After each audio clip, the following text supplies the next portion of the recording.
Ayan mga kabukids, magandang araw po at medyo patuloy na naman yung ulan-ulan. Kaya nandito po ulit tayo, pagpapatuloy na lang natin itong ginagawa ko rito. So ito po yung ginawa ko nung nakaraan, yung sinementohan ko. And update ko na rin po kayo sa aking mga nagawa, yung mga naidagdag nating mga naidagdag nating ginawa dito sa bahay kubo. So ito po, nilagyan ko kahapon ng mga kawayan. Ganyan po yung mangyayari.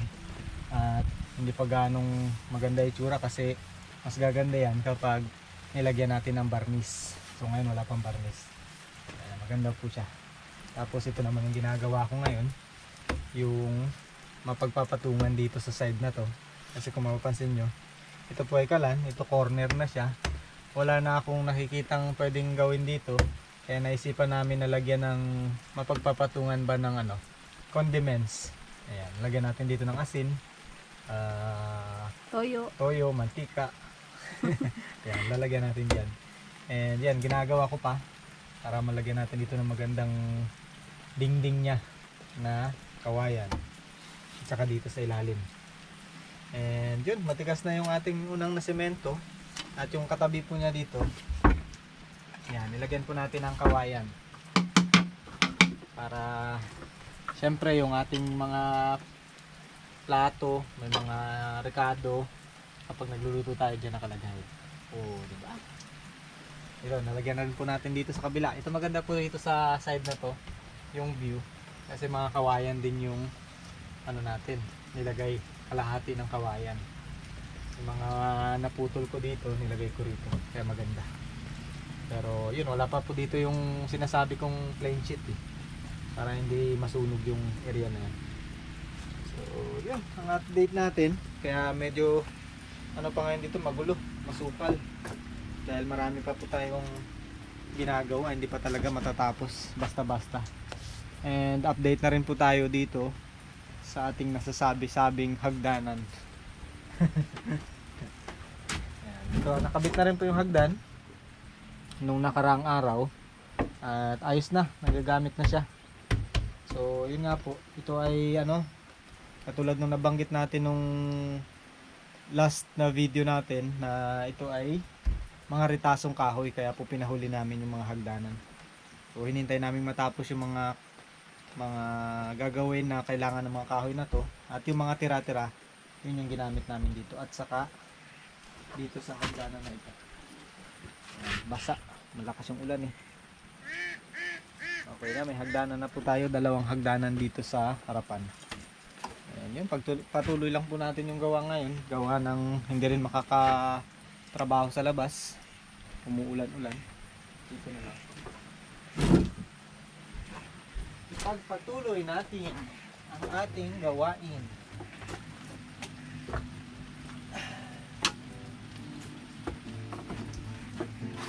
Ako ang gagawa, iba ang liligpit. Sino kaya? Walang iba. Dalawa lang tayo dito.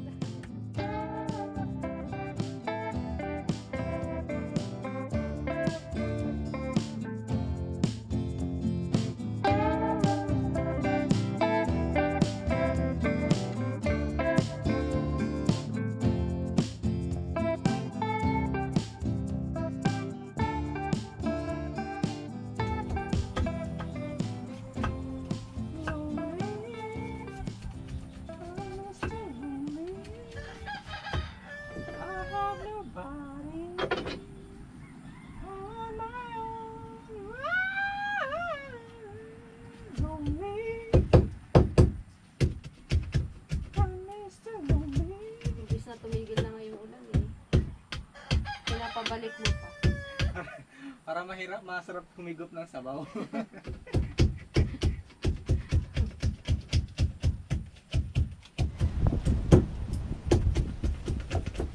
Malapit na pwedeng gamitin ang kalan.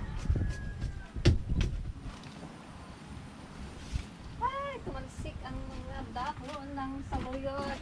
Sayang. Matalsik na naman ang dahon ng saluyot. Favorite pa naman ni Bilog to. Si Bilog may pasok pa. Oo. Sayang, mamaya sa hapon kapag nakauwi pwede natin lutuan ng pancake. Kapag pumunta siya rito. Pupunta yun. Pag sinabi mo, Kahit hindi mo nga invite yun eh. sabi niya nga sa akin, gusto mo Gob, dito na ako tumira eh. Sabi ko wag din. Bisita-bisita lang, ang kulit mo eh.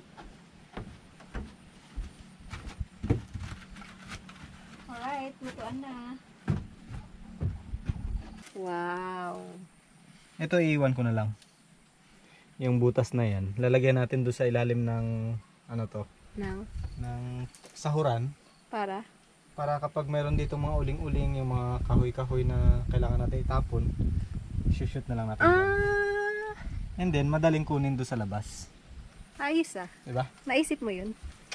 Hindi ko naisip eh, meron na rin siwang. So, lagyan natin ng purpose yung ano, mga bagay-bagay na nangyari na. Yun oh. Lalim ah. Ang bango ng bagoong. Lagay na natin tong ating papaya.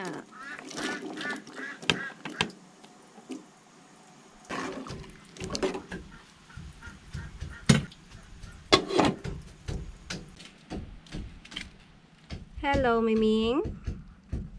Kuring. Ayan mga kabukids, meron po tayong alagang pusa dito, bagong panganak. Ang kanyang mga chikiting. Ang cute. Purong puti. Tingnan natin ang kanyang mga chikiting. Pairam lang ha? Pairam lang. Pakita lang sa kabukids. Oh, ang cute. Hello, Miming. Ito ay lalaki. Lalakwe. Oh, yan na.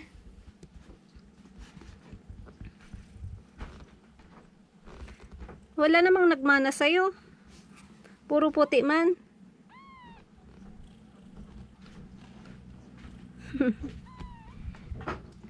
Tingin nga nito. Tingin lang ha. Taba-taba. Ang taba-taba mo ah. Bulldog-bulldog ah. Ayan kita. Bulldog. Ibig sabihin mataba. Ayos ang pusa mo.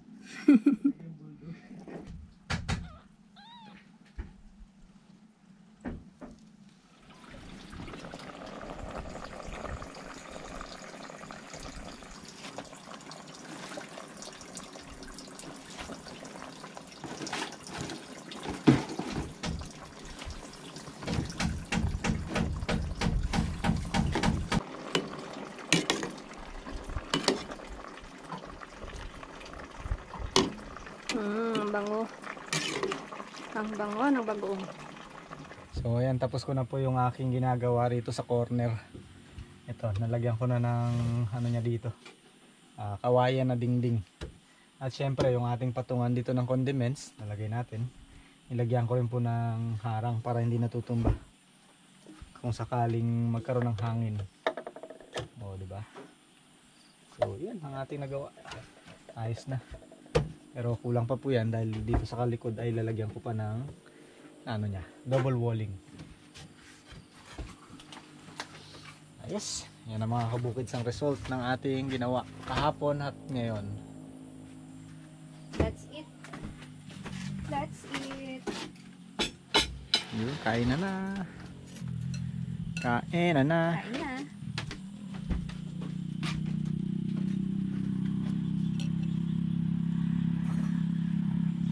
Papaya saluyot. Ay. Mimeng, iniwan mo na yung anak mo. Kain na daw eh. Ay. Nagulat siya.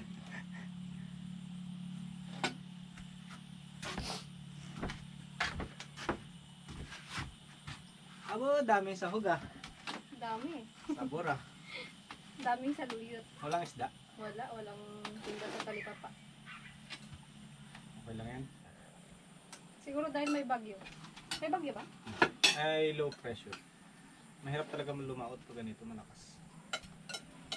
Kaya yung mga mangingisda ay pahinga muna. Kaya pati daing sa tindahan naubos eh. Pero alam niyo mga kabukids, yung ibang magsasaka ay mangingisda naman lumulusong kahit masama ang panahon kasi alam nila karamihan na kasamahan nila ay nagpapahinga. Kaya sila naman yung babanat para ubos yung isda nila. Delikado naman. Delikado nga lang.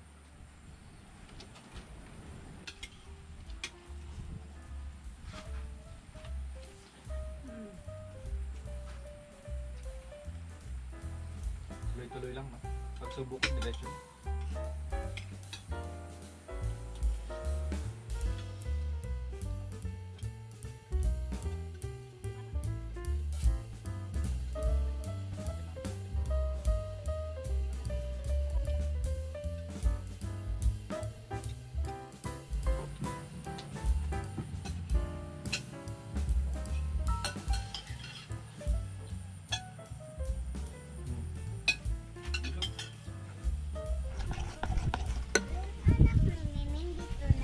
Oo, nandyan.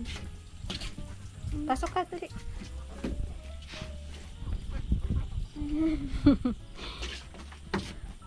Magluto tayo ng pancake.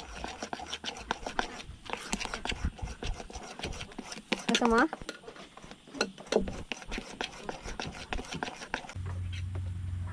Lutuan po natin si Kabilog, mga kabukids, ng pancake. Kararating lang galing school eh.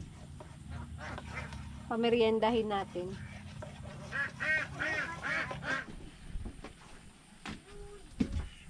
Testing natin kung kasya. Oo, diba? Tanggal. Buhay naman natin yan.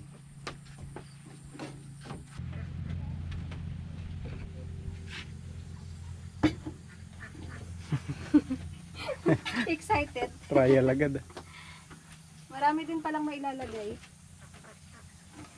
Kasya pa yung asin, paminta, toyo.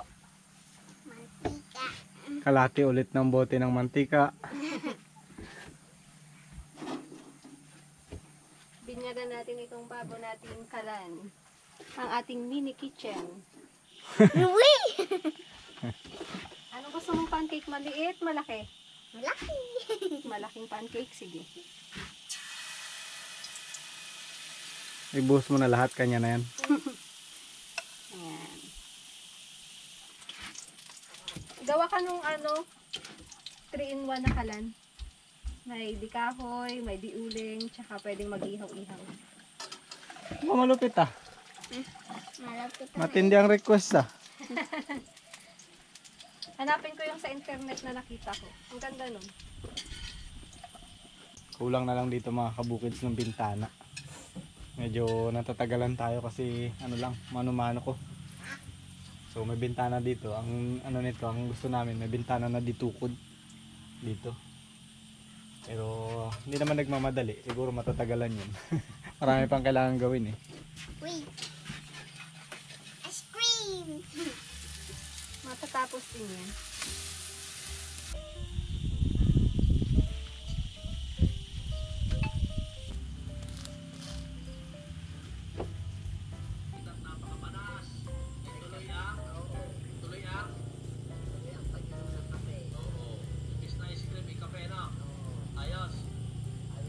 Ako na. Dalawang kutsara. Kala ko 2 pancake eh. Isa-isa lang. Isa-isa lang. Ano masasabi mo sa bago naming hagdan? Pogi. din. Babakyat na nga siya dyan kanina eh. Hindi na mahirap umakyat no. Mm. Sabi nga tita, niya kayang adulas daw na hagdan niyo. Madulas? Ngayon hindi na. Malapad na. Hindi ka na mahulog. Dati kasi bilog eh.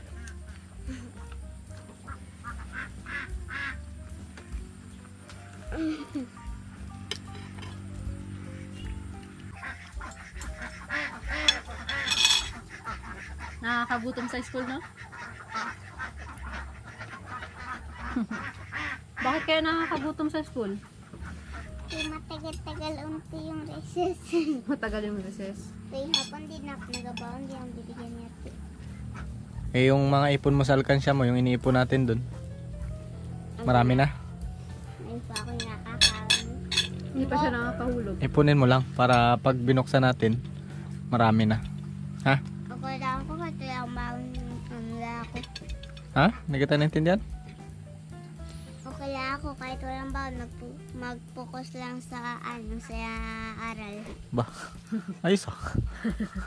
Parang totoo ah. Parang totoo lang ah.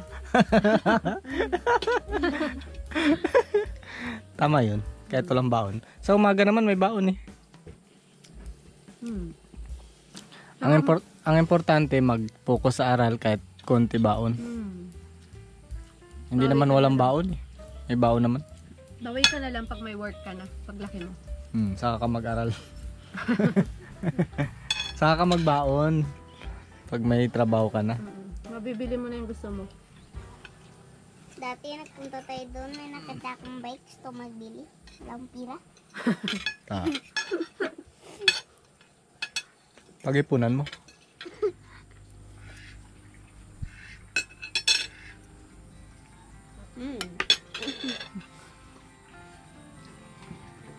Wala ka ng subo mo ah. Nagutom. Nakapag ng bunga nga. Patingin. Ah! Parang buwaya.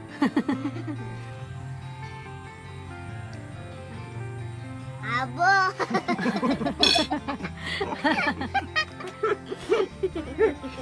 Kasya di ba? Abo?